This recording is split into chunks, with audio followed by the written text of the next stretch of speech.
और इसी बीच एक बड़ी खबर आपको बता दें महाराष्ट्र से, जहां पर अजीत पवार की बगावत के बाद एनसीपी प्रमुख शरद पवार आज पुणे के कराड़ जाएंगे, जहां एनसीपी के कार्यकर्ता उनके सामने एक शक्ति प्रदर्शन करेंगे। जानकारी के मुताबिक इस दौरान शरद पवार गुट के सभी विधायक और सांसद उनके साथ मौजूद रहेंगे।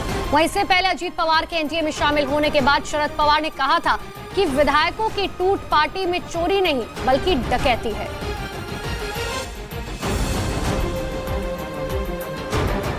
तो एनसीपी में टूट होने के बाद पार्टी प्रमुख शरद पवार की बेटी सुप्रिया सुले रविवार को देर रात पार्टी दफ्तर पहुंची, प्रेस कॉन्फ्रेंस की। उन्होंने अजीत पवार और अपने भाई बहन के रिश्ते पर कहा कि उनके रिश्ते में कोई कड़वाहट नहीं आई है और ना ही आएगी। हालांकि उन्होंने राजनीति को परिवार से अलग रखते हुए कहा कि जहां बात पार्टी की है तो ये प्रोफेशनल है।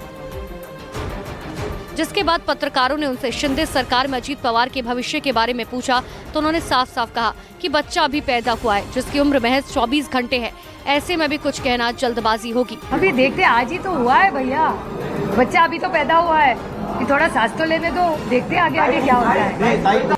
सुप्रिया सुले ने कहा कि भाई होने के नाते वो हमेशा दादा यानी कि अजीत पवार के साथ रहेंगी, लेकिन पिता होने के नाते शरद पवार के साथ रहना भी उनका फर्ज है। उन्होंने शरद पवार को सभी पार्टी वर्करों के लिए चहीता बताया और कहा कि अजीत पवार ने जो कुछ किया उससे पार्टी और पवार परिवार को पीड़ा पहुंची है। और इसी बीच एक बड़ी खबर आपको बता दें, एनसीपी ने अजीत पवार समेत 9 बागी विधायकों के खिलाफ एक बड़ा एक्शन लिया है और विधानसभा स्पीकर को ईमेल भेजकर बागी विधायकों को अयोग्य ठहराने की अपील की है। एनसीपी ने विधानसभा स्पीकर के अलावा चुनाव आयोग को भी पत्र लिखा है।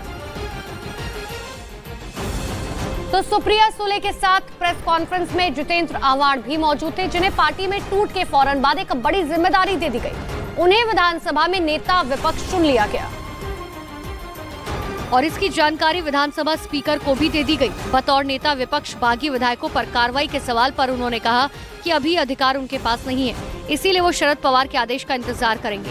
उनको नई जिम्मेदारी की पुष्टि एनसीपी के स्टेट प्रेसिडेंट जयंत पाटिल ने की। पैर में ही हमने जितेंद्र आव्हाड साहब को चीफ व्हिप के नाते उनको अपॉइंटमेंट दी है और वो अभी काम कर रहे हैं। वहीं जितेंद्र आव्हाड ने कहा कि पार्टी में टूट के बाद राहुल गांधी समेत उन सभी विपक्षी दलों के नेताओं के फोन शरद पवार को आए जो पटना में आयोजित विपक्ष की बैठक में शामिल हुए थे और सभी ने बतौर एनसीपी उनको समर्थन देने की बात कही।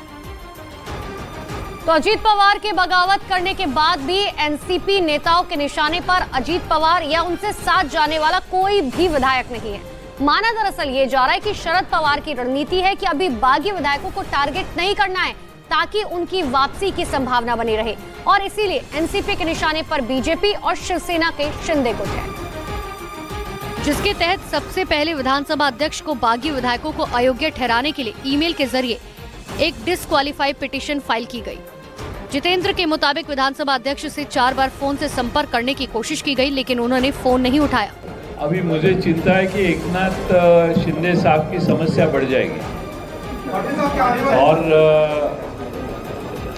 उनका जो महत्व था कि वो उधर गए, इसलिए तो भाजपा की सरकार महाराष्ट्र में आई, तो वो 40 लेके गए। अब ये इनके साथ कितने हैं 2-3 दिन में क्लियर हो जाएगा।